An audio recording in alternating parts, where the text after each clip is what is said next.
Hello नमस्कार दोस्तों। आज की वीडियो में हम यूजीसी नेट के लिए जो हमारा पेपर 1 है उसका रिसर्च एप्टीट्यूड जो यूनिट हम सॉल्व कर रहे हैं उसको देखेंगे। रिसर्च एप्टीट्यूड से रिलेटेड प्रीवियसली वीडियोस जो हैं वो चैनल पर अपलोडेड हैं, उनको आप देख सकते हैं। उसका लिंक आपको डिस्क्रिप्शन में मिल जाएगा। रिसेंटली हमने जो वीडियो रिसर्च एप्टीट्यूड से रिलेटेड किया है उसके अंदर हमने रिसर्च की मीनिंग पढ़ी है और रिसर्च के कैरेक्टरिस्टिक्स क्या होते हैं वो देखे हैं। दोनों ही एग्ज़ाम पॉइंट ऑफ व्यू से इम्पॉर्टेंट है। दोनों से ही रिसर्च की मीनिंग हो या रिसर्च के कैरेक्टरिस्टिक्स हो कि एक रिसर्च जो होती है उसके अंदर क्या क्या कैरेक्टरिस्टिक्स होने चाहिए, वो दोनों ही इम्पॉर्टेंट है। दोनों से ही एग्ज़ाम में क्वेश्चन जो है वो बनते हैं। उसमें हमने क्वेश्चन जो आए हुए हैं वो भी शेयर किए हैं और उसका जो लिंक है आपको डिस्क्रिप्शन में मिल जाएगा, तो वहाँ से आप देख सकते हैं। आज की जो वीडियो है वो रिसर्च के स्टेप्स पे हैं। रिसर्च के स्टेप्स पे भी हमने क्वेश्चंस जो हैं वो रिपीटेडली एग्ज़ाम्स में देखे हैं। नेट का एग्ज़ाम हो या किसी सेट का एग्ज़ाम हो या पीएचडी एंट्रेंस का एग्ज़ाम हो, उसमें भी हमें रिसर्च के स्टेप से क्वेश्चन जो है देखने को मिलता है। और जो रिसर्च के स्टेप्स होते हैं उनका हमें एक बेस समझ लेना है कि बेसिक जो स्टेप्स हैं वो होते हैं जो हम आज पढ़ेंगे। उसके अलावा समटाइम्स हमसे रिसर्च के स्टेप से क्वेश्चन घुमा घुमा के पूछे जाते हैं, तो हमें कंफ्यूज नहीं होना है वहाँ पर। और हमें बेसिक्स जो रिसर्च के स्टेप्स हैं उनको याद रखना है। उन्हीं के अकॉर्डिंग हम जो ऑप्शंस हैं उनको एलिमिनेशन मेथड से सॉल्व कर पाएंगे। रिसर्च के स्टेप्स देखते हैं और इस वीडियो का पीडीएफ जो है आपको टेलीग्राम चैनल में मिल जाएगा, जिसका लिंक आपको डिस्क्रिप्शन में मिल जाएगा। सबसे पहला जो स्टेप है वो आइडेंटिफाइंग द प्रॉब्लम है। अभी रिसेंटली जो पेपर हुआ था उत्तराखंड का पीएचडी एंट्रेंस का, उसके अंदर भी ये क्वेश्चन पूछा गया था, जिसमें कि हमसे रिसर्च का जो फर्स्ट स्टेप है वो क्या होता है वो पूछा गया था। उसको हम वीडियो के एंड में जो है क्वेश्चन को सॉल्व करेंगे। तो हम रिसर्च का जो फर्स्ट स्टेप है वो क्या है कि आइडेंटिफाइंग द प्रॉब्लम, कि हम अपने रिसर्च कर क्यों रहे हैं, क्या प्रॉब्लम है, कौन से एरिया में हमें जो प्रॉब्लम है वो फील होती है, वो हमारा क्या रहेगा, रिसर्च का टॉपिक रहेगा। तो सबसे पहले हमें प्रॉब्लम को आइडेंटिफाई करना है। देन उसके बाद हमें उससे रिलेटेड जो भी रिसर्चेस प्रीवियसली हुई हैं उनको पढ़ना है। रिव्यू ऑफ लिटरेचर जो है वो करना होता है। रिव्यू ऑफ लिटरेचर को पढ़ के ही हम ये देख सकते हैं कि हम इस फील्ड में जो भी प्रॉब्लम हमें लगती है उसमें रिसर्च हम किस तरह से कर सकते हैं। देन जो थर्ड हमारा पॉइंट होता है सेटिंग रिसर्च क्वेश्चन या ऑब्जेक्टिव्स, और हम बोलेंगे हाइपोथेसिस। तो ये हमारा थर्ड स्टेप रहता है। देन नेक्स्ट जो हमारा स्टेप है वो है रिसर्च डिज़ाइन, कि कौन से रिसर्च डिज़ाइन से मेथड से हम अपनी रिसर्च को कंटिन्यू करने वाले हैं। देन हमने जब रिसर्च डिज़ाइन जो है सिलेक्ट कर लिया, हमें डिसाइड करना है कि सैम्पलिंग डिज़ाइन क्या लेंगे हम। सैम्पलिंग के मेथड्स भी हम पढ़ेंगे अदर वीडियो में। सैम्पलिंग के मेथड से भी क्वेश्चन जो है एग्ज़ाम में हमें देखने को मिलते हैं और रिसर्च के मेथड्स भी हम देखेंगे। देन जब हमने सैम्पलिंग डिज़ाइन सेलेक्ट कर लिया, उसके बाद अब हमारा जो पॉइंट आता है वो है कलेक्टिंग डेटा। अब हमें अपना डेटा को कलेक्ट करना है। डेटा कलेक्शन के बाद हम एनालाइजिंग द डेटा करेंगे, डेटा को हमें एनालाइज करना है। देन फाइनली जो होता है राइटिंग द रिपोर्ट राइटिंग जो है वो करी जाती है। तो ये कुछ बेसिक स्टेप्स हैं रिसर्च के, जिनको कि हमें अपने दिमाग में रखना है, याद रखना है इनको, क्योंकि इनसे जो क्वेश्चंस बनते हैं वो हमें थोड़ा सा टफ भी लग सकते हैं, क्योंकि ये ज़रूरी नहीं है कि जैसे हमने ये लिखे हैं ऐसे ही सेम सीक्वेंस में ऐसे ही वर्ड्स में हमें क्वेश्चन जो है वो पूछा जाए। थोड़े से वर्ड्स में क्या हो सकती है, डिफरेंस हो सकती है, तो इनको हमें याद रखना है, तो हम उनको भी सॉल्व कर पाएंगे क्वेश्चंस को। एंड में हम स्टेप से रिलेटेड कुछ क्वेश्चंस को भी सॉल्व करेंगे। अब रिसर्च के ये स्टेप्स हैं। इसके बाद हमें पढ़ना है मेथड्स ऑफ रिसर्च, की मेथड्स कौन कौन से यूज़ होते हैं रिसर्च के अंदर। अब यहाँ पर कौन कौन सी विधियों से रिसर्च जो है वो करी जाती है। अलग अलग प्रकार के रिसर्च मेथड्स होते हैं बेस्ड अपॉन ऑब्जेक्टिव्स। अब यहाँ पर जो रिसर्च के टाइप हैं ये अलग अलग कैटेगरी में डिवाइडेड करे गए हैं। ये जो नोट्स मैंने बनाए हैं, ये वाला मेथड्स ऑफ रिसर्च, ये हमने केवीएस मदान बुक से देखा है। केवीएस मदान बुक से इसके नोट्स जो है वो बनाए गए हैं। सो यहाँ पर बेस्ड ऑन ऑब्जेक्टिव्स के आधार पर जो रिसर्च होती है वो 4 तरह की होती है: descriptive, correlational, exploratory and experimental. Then outcome के बेस पर रिसर्च जो है वो 2 तरह की है: fundamental and applied research. Then logic के अकॉर्डिंग जो रिसर्च है वो 2 तरह की है: डिडक्टिव और inductive. Then according to process जो रिसर्च है वो 2 तरह की है: क्वांटिटेटिव एंड क्वालिटेटिव। देन उसके बाद हमारा होता है कि आइडिया और कॉन्सेप्ट के अकॉर्डिंग जो रिसर्च होती है वो कॉन्सेप्चुअल और एम्पायरिकल 2 तरह की होती है। देन नेक्स्ट जो हमारा लास्ट है कि इंक्वायरी मॉडल के अकॉर्डिंग जो रिसर्च होती है वो 2 तरह की है: स्ट्रक्चर्ड एंड अनस्ट्रक्चर्ड।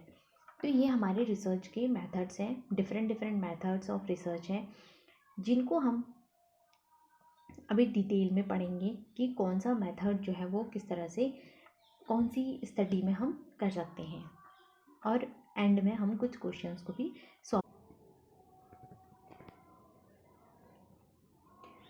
सो हमने डिफरेंट मेथड्स ऑफ रिसर्च जो है उनको पढ़ा। अब हम इन्हें डिटेल में समझ लेते हैं कि कौन सी रिसर्च जो है वो किस तरह की होती है। तो सबसे पहला जो हमारा क्लासिफिकेशन है रिसर्च का वो बेस्ड किस पर है? ऑब्जेक्टिव पे बेस है कि ऑब्जेक्टिव के आधार पर जो रिसर्च होती है वो 4 तरह की हमने पढ़ी। डिस्क्रिप्टिव रिसर्च, सबसे पहले हम डिस्क्रिप्टिव रिसर्च देख लेते हैं कि डिस्क्रिप्टिव रिसर्च के अंदर होता क्या है। डिस्क्रिप्टिव जो रिसर्च है वो खुद को एक्सप्लेन करी है, जिसमें कि हम किसी सिचुएशन को क्या करते हैं, डिस्क्राइब करते हैं। कोई इवेंट है या इंस्टीट्यूशन है उसको हम क्या करते हैं, डिस्क्राइब करते हैं, तो वो हमारी डिस्क्रिप्टिव रिसर्च होती है। सो डिस्क्रिप्टिव रिसर्च जो है उसके अंदर हम आंसर फाइंड करने की कोशिश करते हैं कि who, what, where, when and how. तो ये सारे जो क्वेश्चंस होते हैं इनके जवाब हम डिस्क्रिप्टिव रिसर्च के अंदर ढूंढने की कोशिश जो है वो करते हैं। और एक और इम्पॉर्टेंट पॉइंट है जो डिस्क्रिप्टिव रिसर्च का है कि रिसर्च कैसी होती है, क्वांटिटेटिव होती है नेचर में।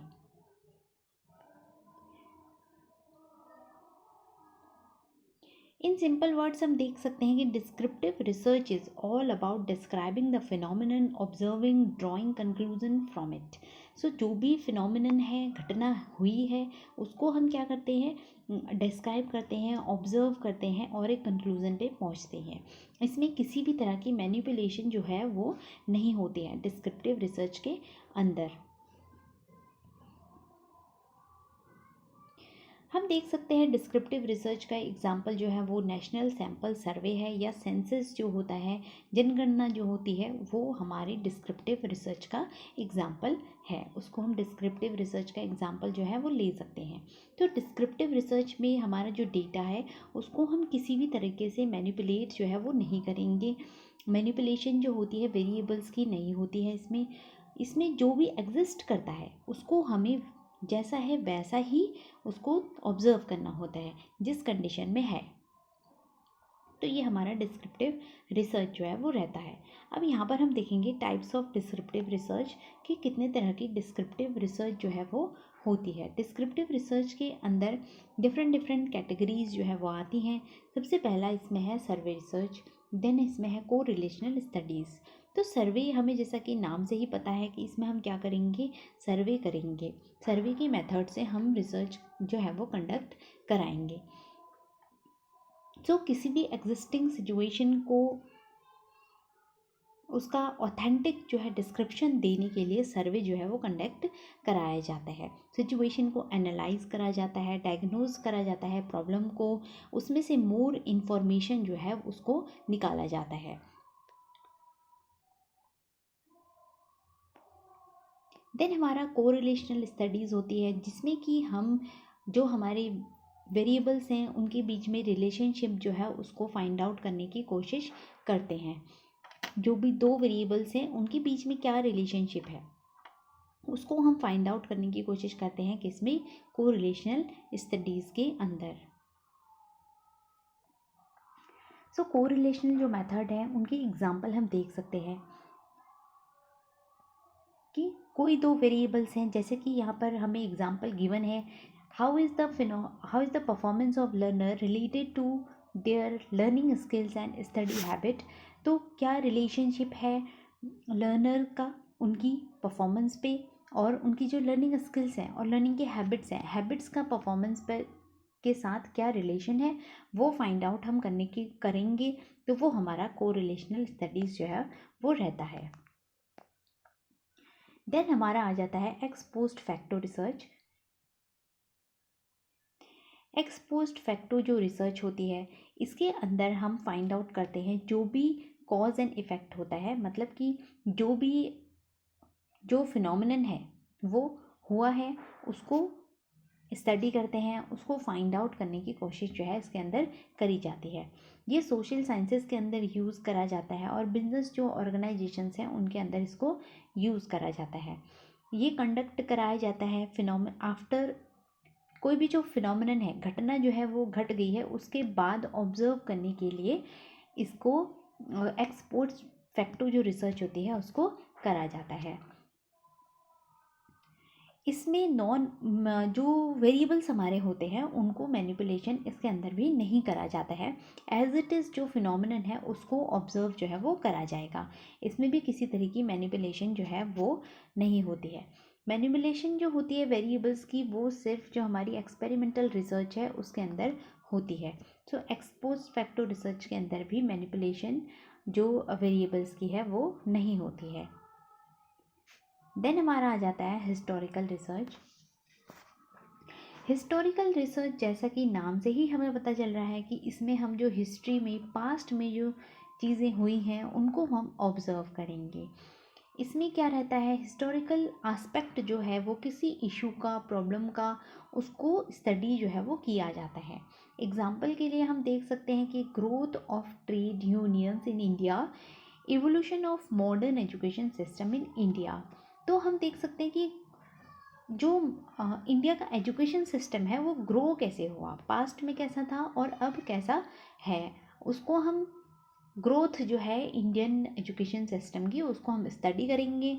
तो वो हमारा क्या हो जाएगा, हिस्टोरिकल जो रिसर्च है वो हो जाएगा। देन हमारा आता है analytical research. In this method the researcher uses facts और information already available. Analytical research में हमें एनालिसिस करना होता है, जो कि फैक्ट्स हमें ऑलरेडी अवेलेबल है हमारे पास, हमें उनको ही क्या करना है, एनालाइज करना है। और जो रिसर्चर है उसमें से क्रिटिकल इवैल्यूएशन करता है मटेरियल का, क्रिटिकल एनालिसिस जो है उसको करेंगे। तो ये हमारा एनालिटिकल रिसर्च जो है वो रहता है। देन नेक्स्ट हमारी रहती है एक्सप्लोरेटरी रिसर्च। एक्सप्लोरेटरी रिसर्च, जैसे कि हमें नाम से ही पता चल रहा है कि हम इसमें कुछ ना कुछ एक्सप्लोर करने की कोशिश कर रहे हैं। इसमें रहता है कि जब हमारी स्टडी हम किसी की कर रहे हैं तो उसमें जो बिगिनिंग में जो रिसर्च होती है वो हमारी एक्सप्लोरेटरी रिसर्च जो है वो रहती है, जहाँ पर कि हम क्या करते हैं, जो भी हमें प्रॉब्लम सॉल्व करनी है उसका उसका स्टार्टिंग में हम एक्सप्लोर करने के लिए एरिया को, उसके लिए हम लिटिल इन्वेस्टिगेशन जो है वो करते हैं, थोड़ा रिसर्च जो है उसको करते हैं। ये कैसे रहती है, स्मॉल स्केल में रहती है कि हम इसको ज़्यादा बड़े जो हमारे स्केल है उस पर नहीं करेंगे, हम इसे छोटे छोटे जो हमारा ग्रुप होगा उस पर हम इसे करेंगे। तो ये हमारा क्या रहेगा, स्मॉल स्केल स्टडी रहेगा। इसी को पायलट स्टडी भी कहा जाता है। जैसे कि हमने सुना है कि पायलट स्टडी करी जाती है अ, जब कोई नई चीज़ हम क्या करते हैं, अप्लाई करना चाहते हैं। तो हम क्या करते हैं, सबसे पहले छोटा एक ग्रुप ले लेते हैं, उसमें हम स्टडी करते हैं, रिसर्च करते हैं, देन उसके बाद ही उसे लार्ज ग्रुप में जो है वो अप्लाई करा जाएगा। तो वो हमारा पायलट स्टडी हो जाता है। तो स्मॉल स्केल में जो स्टडी है एक्सप्लोरेटरी रिसर्च की करी जाती है। It attempts to clarify why and how there is relationship between two or more aspects of a situation or phenomenon. तो ये हमें क्लैरिफाई करता है कि कोई किसी जो वेरी आस्पेक्ट्स हैं उनके बीच में क्या रिलेशनशिप, सिचुएशंस के बीच में क्या बन रहा है। तो ये हमारा एक्सप्लोरेटरी रिसर्च रहता है।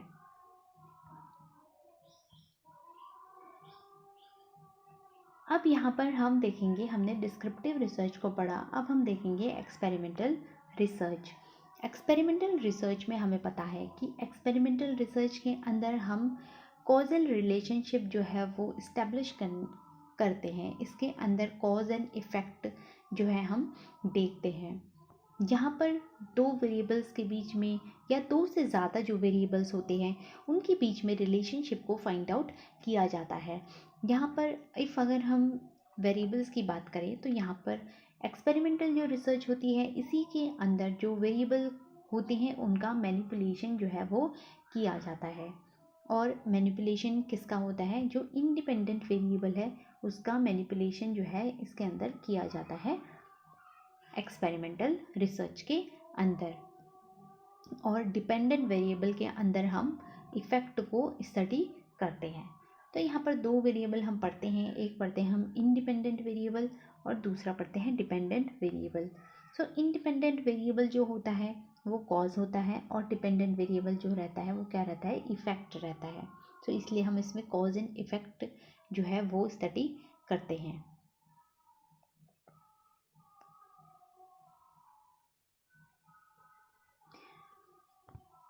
जैसा कि हमें पता है कि जो एक्सपेरिमेंटल रिसर्च होती है वो फिज़िकल साइंसेज में ज़्यादा यूज़ जो है वो करी जाती है।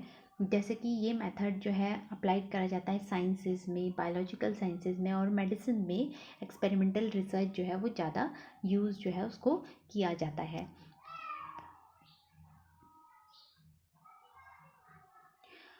एक्सपेरिमेंटल जो रिसर्च रहती है उसके कुछ कैरेक्टरिस्टिक्स होते हैं, जैसा कि पहले हम पढ़ेंगे। इंडिपेंडेंट वेरिएबल को मैनिपुलेट किया जाता है इसके अंदर, इंडिपेंडेंट वेरिएबल मैनिपुलेट होती है। All other variables except the independent variables are held constant. Other variables कैसे रहते हैं? कांस्टेंट रहेंगे। इंडिपेंडेंट वेरिएबल में हमें क्योंकि मैनिपुलेशन करना होता है, चेंजेस करने होते हैं, तो इसलिए वो कांस्टेंट नहीं होगा। The effect of manipulation of independent variable on the dependent variable is observed। तो यहाँ पर जो डिपेंडेंट वेरिएबल होता है उसमें जो भी इफ़ेक्ट होते हैं उनको ऑब्जर्व जो है वो करा जाता है। अब यहाँ पर जो हमारा इंडिपेंडेंट वेरिएबल है इसी को ट्रीटमेंट वेरिएबल भी कहा जाता है। और डिपेंडेंट वेरिएबल है इसको रिस्पॉन्स वेरिएबल जो है वो कहा जाता है। इनसे हमें एग्ज़ाम में क्वेश्चन जो हैं वो देखने को मिलते हैं कि डिपेंडेंट वेरिएबल कौन सा है, इंडिपेंडेंट कौन सा है और मैनिपुलेशन जो है वो किस वेरिएबल की करी जाती है। अब हम यहाँ पर एक एग्जांपल के थ्रू समझते हैं कि किस तरह से अगर एक्सपेरिमेंटल रिसर्च करी जा रही है तो उसका एग्जांपल क्या रहेगा। तो जो डिफरेंट टीचिंग स्टाइल्स हैं, डिफरेंट टीचिंग मेथड्स हैं, उनका जो बच्चों की अचीवमेंट है इन reading and investigator would manipulate the method. तो टीचिंग मेथड्स का जो अचीवमेंट है उन पर क्या फ़र्क पड़ता है वो हमारा यहाँ पर एग्जाम्पल रहेगा। और जो टीचिंग मेथड्स हैं वो क्या है? इंडिपेंडेंट वेरिएबल है, क्योंकि उनका प्रभाव हम देखेंगे किस पर? डिपेंडेंट वेरिएबल पर। डिपेंडेंट क्या है? अचीवमेंट डिपेंडेंट है। अगर कोई बच्चा, हम उसे क्लास में पढ़ा रहे हैं, अलग अलग मेथड से हम पढ़ा रहे हैं, तो हमारा क्या मेथड है, मेथड हम क्या यूज़ कर रहे हैं वो हम चेंज कर सकते हैं। वो हमारे हाथ में है कि हमें कौन सा मेथड जो है वो टीचिंग में यूज़ करना है। तो ये हमारा क्या रहेगा? इंडिपेंडेंट वेरिएबल रहेगा। और मेथड्स का, डिफरेंट मेथड्स का जो अचीवमेंट है उस पर क्या प्रभाव पड़ा वो हमारा क्या हो जाएगा? डिपेंडेंट वेरिएबल हो जाएगा। तो ये हमारा एग्जाम्पल था किसका? एक्सपेरिमेंटल रिसर्च का। अब हम कुछ कैरेक्टरिस्टिक्स देख लेते हैं एक्सपेरिमेंटल रिसर्च के। जैसा कि हमने फर्स्ट पढ़ा था कि एक्सपेरिमेंटल रिसर्च के अंदर मैनिपुलेशन जो है वो होती है और किसी रिसर्च के अंदर मैनिपुलेशन नहीं होगी वेरिएबल्स की। सो मैनिपुलेशन जो है is defined as the first feature of experimental design. पहला फीचर है ये। इसके अंदर क्या रहता है कि जो हम इंडिपेंडेंट वेरिएबल है उसको मैनिपुलेट कर सकते हैं, और इंडिपेंडेंट वेरिएबल को ट्रीटमेंट वेरिएबल और इंटरवेंशन वेरिएबल भी कहा जाता है। ये भी एग्जाम में पूछा जाता है कि कौन से वेरिएबल को ट्रीटमेंट वेरिएबल कहा जाता है। तो ट्रीटमेंट वेरिएबल किसको कहा जाता है? इंडिपेंडेंट वेरिएबल को।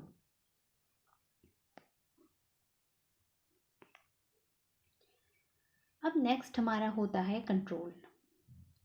ये कैरेक्टरिस्टिक्स हैं एक्सपेरिमेंटल रिसर्च के जो भी एग्जाम के अंदर हमसे पूछे जाते हैं। कंट्रोल। जो एक्सपेरिमेंटल रिसर्च है, पहला तो पॉइंट है कि उसमें मैनिपुलेशन होती है इंडिपेंडेंट वेरिएबल की। दूसरा है इसके अंदर कुछ वेरिएबल्स को कंट्रोल में किया जाता है, जैसे कि हमारा हो गया इंटरवीनिंग वेरिएबल और dependent variable are extraneous to study. इनको क्या करा जाता है? कंट्रोल किया जाता है। They should be randomized across participants so groups are equal. This effort helps in preventing outside factors to impact the outcome. So control जब लगाया जाता है स्टडी के अंदर, तो जो बाहर के फैक्टर होते हैं वो हमारी स्टडी को अफेक्ट नहीं करेंगे, इसीलिए कंट्रोल जो है वो एक्सपेरिमेंटल रिसर्च के अंदर लगाया जाता है। देन रैंडम असाइनमेंट होता है कि रैंडम असाइनमेंट इक्विवेलेंट ग्रुप्स जो हैं वो क्या करे जाएंगे? बनाए जाएंगे। It ensures group similarity. Group में क्या रहेगी? सिमिलैरिटी रहेगी।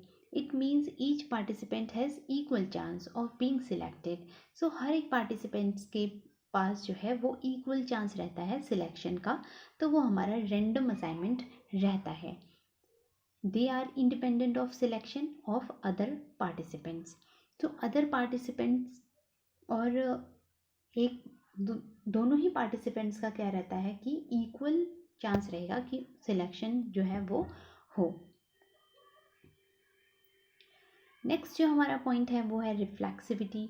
रिफ्लेक्सिविटी रेफर करती है circular relationship between cause and effect, की कॉज एंड इफेक्ट जो रहता है उसके बीच में रिलेशनशिप कैसा है? सर्कुलर है, सर्कुलर रिलेशनशिप है।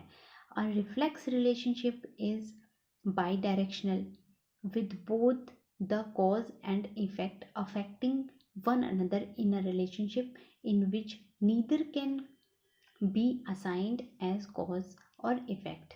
So जो हमारा रिफ्लेक्स रहता है, रिफ्लेक्स रिलेशनशिप है वो क्या है? बाई डायरेक्शनल है, कि दोनों डायरेक्शन में है।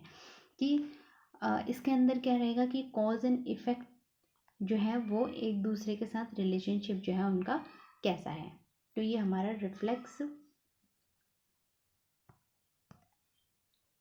रिफ्लेक्सिविटी जो है वो रहती है।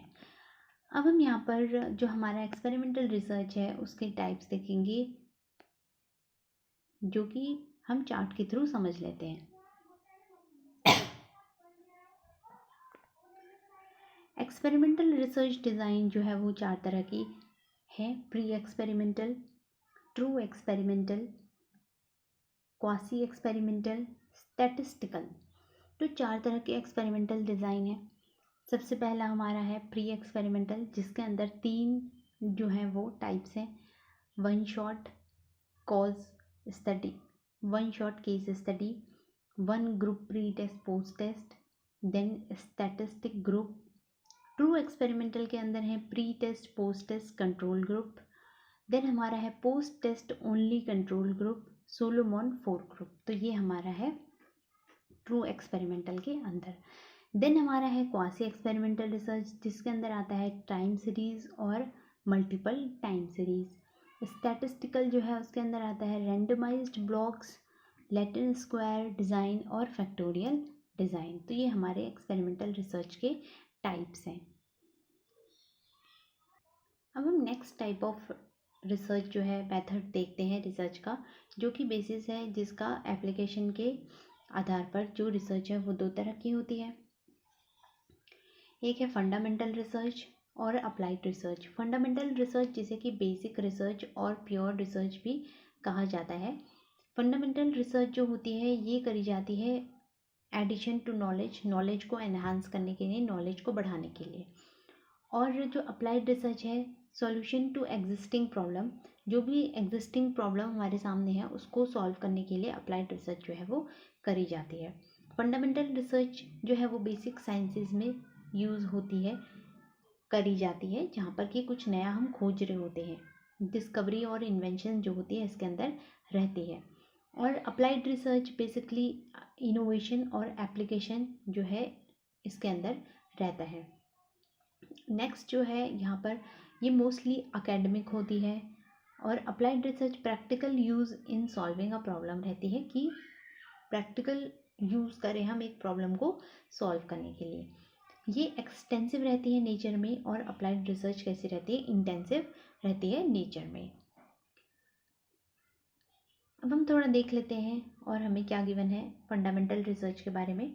तो फंडामेंटल रिसर्च, जैसा कि हमने कहा कि हम उसे अपनी नॉलेज को एनहांस करने के लिए, नया कुछ खोजने के लिए हम क्या करते हैं, अप्लाई फंडामेंटल रिसर्च जो है वो करते हैं, जिसको बेसिक और प्योर रिसर्च भी कहा जाता है।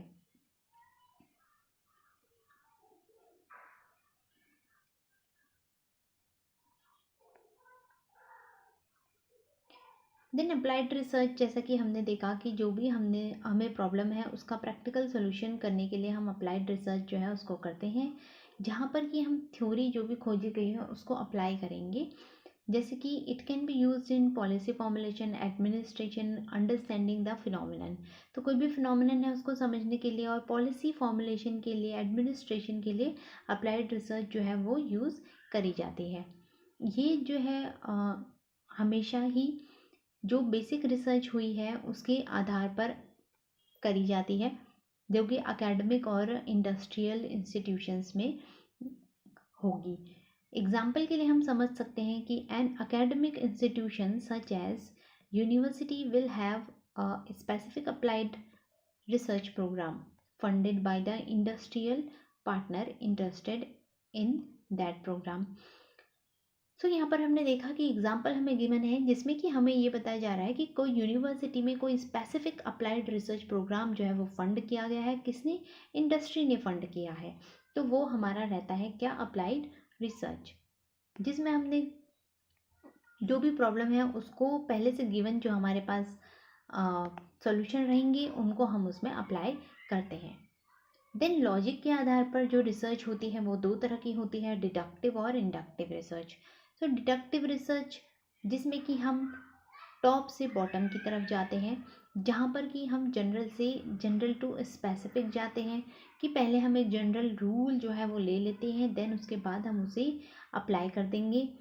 तो वो हमारा क्या रहता है, डिडक्टिव रिसर्च रहता है। जैसे कि हम मैथ्स में पढ़ते हैं कि हमें जब हम छोटी क्लासेस में होते हैं तो हमें फॉर्मूला जो होता है वो गिवन रहता है, कि हमें एक फॉर्मूला दिया है, हम उसे क्या करते हैं, अपने क्वेश्चन में अप्लाई करते हैं।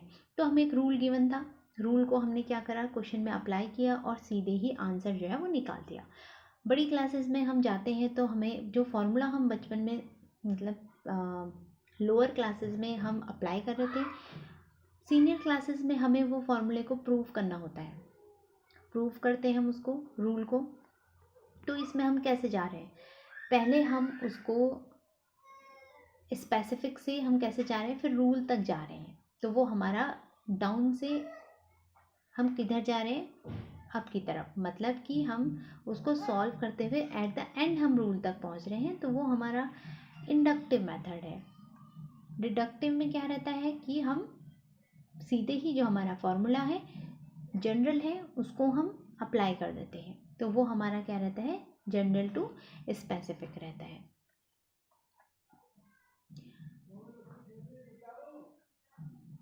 जैसे डिडक्टिव मेथड है, हम एक थ्योरी से स्टार्ट करते हैं, try to prove it with the help of available information. The deductive research जो होती है उसके अंदर 3 जो है स्टेप्स रहते हैं। डिडक्टिव रिसर्च जो रहेगी वो कहाँ पर यूज़ होती है, जो क्वांटिटेटिव स्टडी हमारी होती है वहाँ पर होती है। इसमें हम क्या करते हैं, सबसे पहले हम एक हाइपोथेसिस बनाएंगे, कोई थ्योरी जो होती है उस पर बेस रहता है वो। देन हम डेटा कलेक्ट करेंगे, हाइपोथेसिस को टेस्ट करने के लिए। देन हम डिसीजन लेंगे टू एक्सेप्ट और रिजेक्ट द हाइपोथेसिस, कि हमें हाइपोथेसिस को एक्सेप्ट करना है या रिजेक्ट करना है। तो ये हमारा रहता है क्या, डिडक्टिव मेथड। यहाँ पर हम एग्जांपल देख सकते हैं डिडक्टिव मेथड का, जिसमें कि हम ले रहे हैं कि ऑल मैन आर मॉर्टल। इसमें हम जनरल बोल रहे हैं कि सभी जो है वो क्या है, मॉर्टल है। तो जनरल सभी मैन पे क्या कर दिया, हमने अप्लाई कर दिया इसको। और जो सोक्रेट हैं वो क्या है, एक मैन है, Socrates is a man, so therefore Socrates is a mortal. तो हम कहाँ गए, जनरल से स्पेसिफिक गए, कि हमने पहले एक जो रूल था या एक जो स्टेटमेंट थी वो जनरल दी कि ऑल जो है वो ऐसे है, ऑल मैन आर मॉर्टल। तो सभी क्या होंगे, ऑल। जब सभी मॉडल हैं तो जो सोक्रेट है वो भी मॉडल होगा, तो वो स्पेसिफिक है। एक पर्सन की हम बात कर रहे हैं तो वो स्पेसिफिक हो जाएगा। जब हम ज़्यादा ऑल सबकी बात कर रहे हैं तो वो क्या रहेगा, जनरल रहेगा। तो ये हमारा रहता है डिडक्टिव मेथड। अब हम देखते हैं इंडक्टिव मेथड। इंडक्टिव मेथड क्या होता है, जहाँ पर कि हम बॉटम अप इसमें जाते हैं। यहाँ पर हम स्पेसिफिक से जनरल जाएंगे, कि पहले हमने एक पर्सन की बात करी, स्पेसिफिक की बात करी, देन हम कहाँ गए, जनरल की तरफ गए।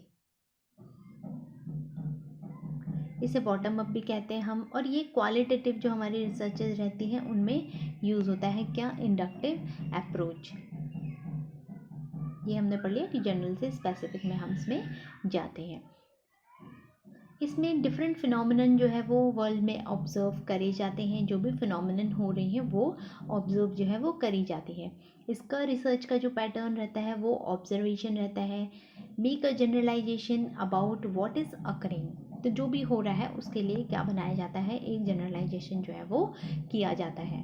अब एग्जाम्पल हम देख सकते हैं यहाँ पर, हमें क्योंकि पता है कि इसमें हम स्पेसिफिक से जनरल की तरफ जाते हैं। तो हम यहाँ पर एक पर्सन लेंगे कि Socrates is mortal, Alexander is mortal, Plato is mortal and so on. तो हम स्पेसिफिक में गए, तो हमने लास्ट में कह दिया कि ऑल मैन आर मॉर्टल। तो हम इसमें कैसे गए, स्पेसिफिक से जनरल में चले गए, एक पर्सन से ऑल में चले गए। तो वो हमारा क्या रहेगा, इंडक्टिव मेथड जो है वो रहता है।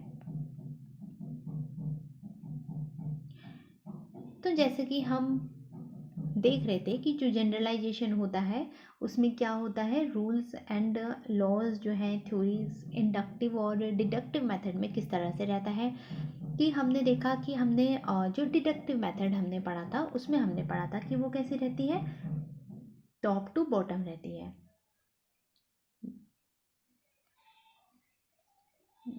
Top to bottom, top to bottom, top to bottom रहती है, जिसमें कि एक रूल होता है, हमें गिवन रहता है, थ्योरी गिवन रहती है, और उसके अकॉर्डिंगली हम क्या करते हैं, काम करते हैं। उसके अकॉर्डिंगली हम कोई क्वेश्चन को सॉल्व कर लेते हैं। एक्सप्लेनेशन और प्रेडिक्शंस जो है वो करी जाती हैं। देन इंडक्टिव में क्या रहता है, इसमें बॉटम अप रहता है। क्या रहेगा, बॉटम अप।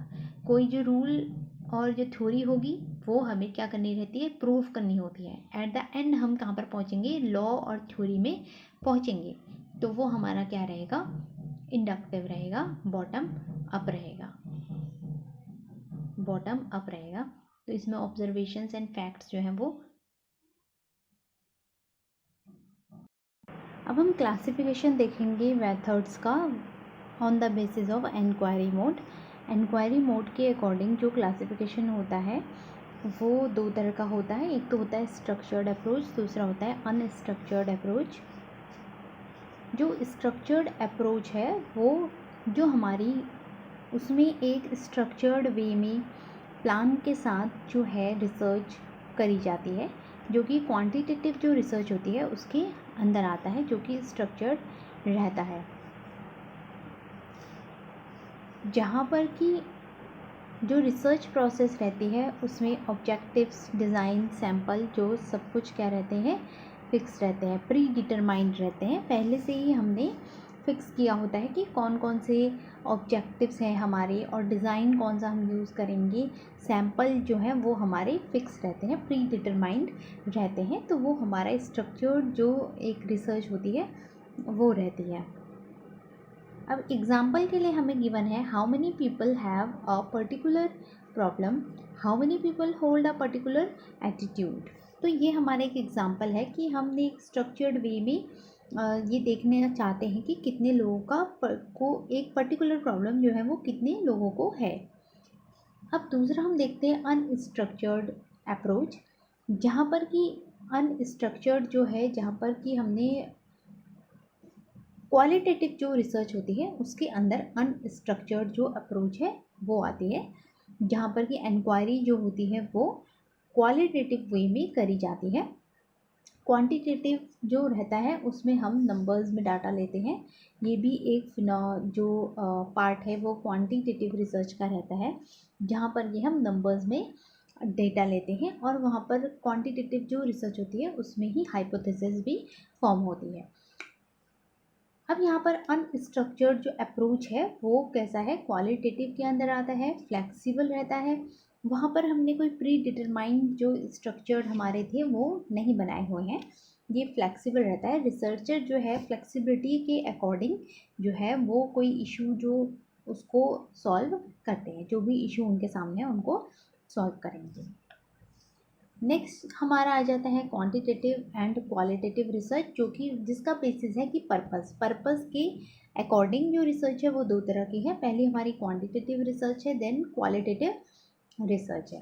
क्वांटिटेटिव रिसर्च जैसा कि हमने अभी ऊपर देखा कि जहाँ पर क्या रहता है, नंबर में हमारा डाटा रहता है, इसको मात्रात्मक रिसर्च जो है वो कहा जाता है हिंदी में, जहाँ पर कि हम क्वांटिटी की बात करते हैं, नंबर्स की बात करते हैं। तो यहाँ पर ही क्या बनती है, हाइपोथेसिस बनती है, टेस्टेबल हाइपोथेसिस बनाई जाएगी, देन डेटा कलेक्ट किया जाएगा, देन डेटा का एनालिसिस किया जाएगा, देन उसके बाद देखा जाएगा कि जो हाइपोथेसिस है वो रिजेक्ट होगी या एक्सेप्ट होगी। तो ये हमारा किसके अंदर आ गया, क्वांटिटेटिव रिसर्च के अंदर आ जाता है। अब हम बात करते हैं क्वालिटेटिव रिसर्च, जहाँ पर कि हम नंबर्स में डेटा नहीं लेते हैं, जो हमारा कंटेंट एनालिसिस होता है वो हमारा क्वालिटेटिव रिसर्च के अंदर रहता है, जहाँ जो कि हमने ऊपर भी देखा कि कैसी है, अनस्ट्रक्चर्ड है, फ्लेक्सिबल है नेचर में। सो क्वालिटेटिव जो रिसर्च है बेसिकली इंडक्टिव रहती है नेचर में।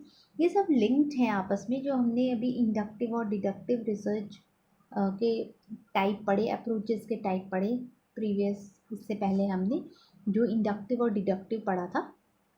तो डिडक्टिव किससे रिलेटेड है, क्वांटिटेटिव से रिलेटेड होता है, और जो इंडक्टिव होता है वो किससे रिलेटेड होता है, क्वालिटेटिव से रिलेटेड होता है। तो इसकी जो अप्रोच रहती है वो कैसी रहती है, इंडक्टिव अप्रोच रहती है। इंडक्टिव अप्रोच का यूज़ जो है इसमें किया जाता है। तो ये हमारी हो गई कौन सी, क्वालिटेटिव रिसर्च हो जाती है।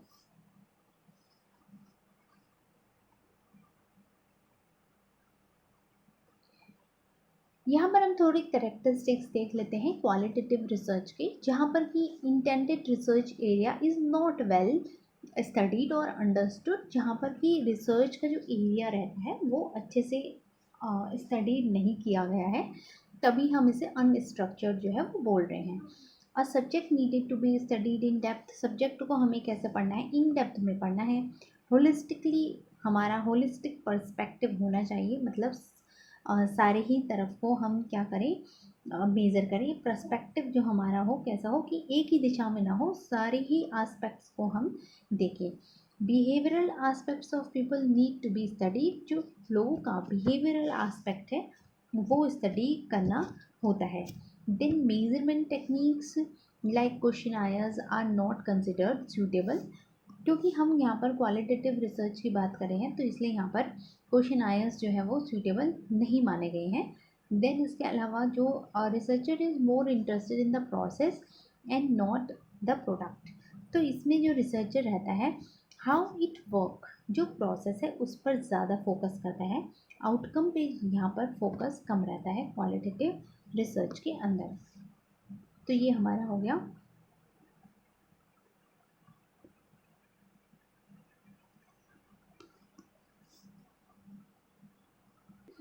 अब यहाँ पर हमारा जो लास्ट क्लासिफिकेशन है रिसर्च डिज़ाइन का, मेथड्स ऑफ रिसर्च का रहता है, वो है हमारा basis, on the basis of concepts. तो कॉन्सेप्ट्स के बेस पर जो रिसर्च होती है वो दो तरह की है, एक है कॉन्सेप्चुअल रिसर्च, देन है एम्पायरिकल रिसर्च। सो कॉन्सेप्चुअल रिसर्च जो है वो हमें नाम से ही दिख रहा है कि जहाँ पर हम कॉन्सेप्ट्स की स्टडी करने वाले हैं। और यहाँ पर क्या रहता है, generally used by the philosophers and thinkers to develop new concepts. यहाँ पर हम न्यू कॉन्सेप्ट्स को डेवलप करने के लिए री इंटरप्रेट द एग्जिस्टिंग कॉन्सेप्ट्स, जो भी कॉन्सेप्ट्स अभी एग्जिस्ट करते हैं उनको री इंटरप्रेट करने के लिए कॉन्सेप्चुअल रिसर्च जो है वो करी जाती है। देन हम नेक्स्ट देखते हैं एम्पायरिकल रिसर्च। एम्पायरिकल रिसर्च जो होती है वो बेसिस होती है एक्सपीरियंसेस पे और ऑब्जर्वेशंस पे। तो जो भी रिसर्चर हैं उनके जो भी एक्सपीरियंसेस होते हैं और जो ऑब्जर्वेशंस हैं, उन्होंने कोई भी स्टडी करी उससे रिलेटेड जो भी एक्सपीरियंस है और ऑब्जर्वेशन है, उसके थ्रू जो हमारी रिसर्च होगी वो हमारी कौन सी होगी, एम्पायरिकल रिसर्च होती है। सो यहाँ पर हमने रिसर्च के जो डिज़ाइंस थे वो देखे, जो कि डिफरेंट डिफरेंट क्लासिफिकेशन रिसर्चेस का करा हुआ है, मेथड्स का। एक्सेप्ट दैट और भी रिसर्च होती है, जैसे हमारी एक एक्शन रिसर्च है, उसको हम डिटेल में दूसरी वीडियो में पढ़ेंगे। और अब हम जो ये रिसर्च के हमने कॉन्सेप्ट्स को भी पढ़ा है, मेथड्स हो गए और स्टेप्स ऑफ जो हमारे रिसर्च हैं उनसे रिलेटेड कुछ क्वेश्चंस को सॉल्व कर लेते हैं। अदर एक और जो हमारी रिसर्च है जिसको हमें डिटेल में पढ़ना है वो हमारी है एक्सपेरिमेंटल रिसर्च, क्योंकि वो थोड़ा सा हमारी लेंदी हो जाती है, तो एक वीडियो में हम इतना उसको डिटेल में इतना नहीं पढ़ सकते हैं। तो एक्सपेरिमेंटल रिसर्च के लिए हम सेपरेट वीडियो में उसको पढ़ेंगे और उससे रिलेटेड जो क्वेश्चंस हैं उनको हम सॉल्व करेंगे। एक्सेप्ट दैट हमारी एक्शन रिसर्च भी रहती है, उसको भी हम पढ़ेंगे। इनके अलावा जो हमारे एग्ज़ाम में और रिसर्चेस पूछी जाती हैं जो कि PYQs में हमें दिखेंगी, तो उनको हम क्वेश्चन के थ्रू ही सॉल्व करेंगे चैनल पर। सो अब हम कुछ क्वेश्चंस देख लेते हैं जो कि इन रिसर्च के जो टॉपिक है उनसे रिलेटेड है। सो अब हम रिसर्च से रिलेटेड जो हमारे स्टेप्स ऑफ रिसर्च थे उससे रिलेटेड कुछ जो क्वेश्चंस हैं उनको सॉल्व करेंगे। ये जो क्वेश्चंस हैं ये अभी जो उत्तराखंड का PhD का एग्ज़ाम हुआ था उसके क्वेश्चंस हैं, जो कि रिसर्च मेथडोलॉजी जो पेपर 1 होता है उसमें पूछे गए थे। तो हम पहला क्वेश्चन देख लेते हैं, which stage of research process involves formulating a hypothesis. Hindi में भी क्वेश्चन को आप पढ़ सकते हैं। सो हाइपोथेसिस जो होती है वो कौन सी स्टेज में फॉर्म होती है, ये यहाँ पर पूछा गया है। तो इसका करेक्ट ऑप्शन हमारा स्टेज 3 है, ये हो जाएगा इसका option number 3। Then next question जो ये वाला क्वेश्चन है, ये हमने प्रीवियसली जो हमने वीडियो देखी थी जिसमें हमने मीनिंग ऑफ रिसर्च पढ़ा था, वहाँ पर हमने इस क्वेश्चन को सॉल्व किया है। उस वीडियो को आप देख सकते हैं डिटेल में। देन नेक्स्ट जो हमारा क्वेश्चन है वो रिलेटेड है एक्सपेरिमेंटल स्टडी से। तो the experimental study is based on. तो एक्सपेरिमेंटल स्टडी जो होती है उसका आधार क्या होता है, वेरिएबल्स, रेप्लिकेशन, कॉन्सेप्चुअल पैरामीटर और सर्वे। तो यहाँ पर जो हमारा एक्सपेरिमेंटल रिसर्च है उसका बेस जो होता है वो क्या होगा, वेरिएबल्स होगा। तो इसका जो फर्स्ट है वो ऑप्शन ठीक हो जाएगा। देन नेक्स्ट हमारा क्वेश्चन है कि बेसिक रिसर्च को और कौन सी रिसर्च जो है वो कहा जाता है। तो हमने अभी पढ़ा था कि जो बेसिक रिसर्च है फंडामेंटल रिसर्च भी उसको कहा जाता है, या फंडामेंटल रिसर्च को हम बेसिक रिसर्च भी कहते हैं और प्योर रिसर्च भी कहते हैं। तो ये हमारा इसका राइट ऑप्शन हो जाएगा।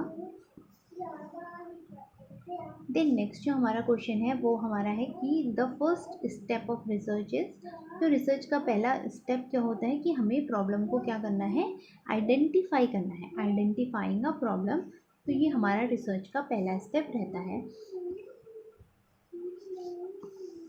तो ये हमारे कुछ क्वेश्चंस थे जो कि रिसर्च के स्टेप्स और रिसर्च के जो डिज़ाइन है, मेथड्स हैं, उनसे रिलेटेड थे। नेक्स्ट वीडियो में हम रिसर्च के जो अदर मेथड्स हैं उनको भी पढ़ेंगे। सो अगर आपको आज का वीडियो पसंद आया हो तो प्लीज़ लाइक ज़रूर कीजिएगा और चैनल सब्सक्राइब नहीं है तो सब्सक्राइब भी कर लीजिए। और जो इसका PDF है वो आपको टेलीग्राम में मिलेगा। बुक का PDF तो मुझे नहीं लगता कि शेयर करना चाहिए, क्योंकि बुक किसी ने लिखी होती है। तो बाकी जो नोट्स हैं, नोट्स का PDF आपको जो है टेलीग्राम में मिल जाएगा और उसका लिंक आपको डिस्क्रिप्शन में मिल जाएगा। और अपने फ्रेंड्स के साथ शेयर ज़रूर कीजिएगा। Thank you for watching.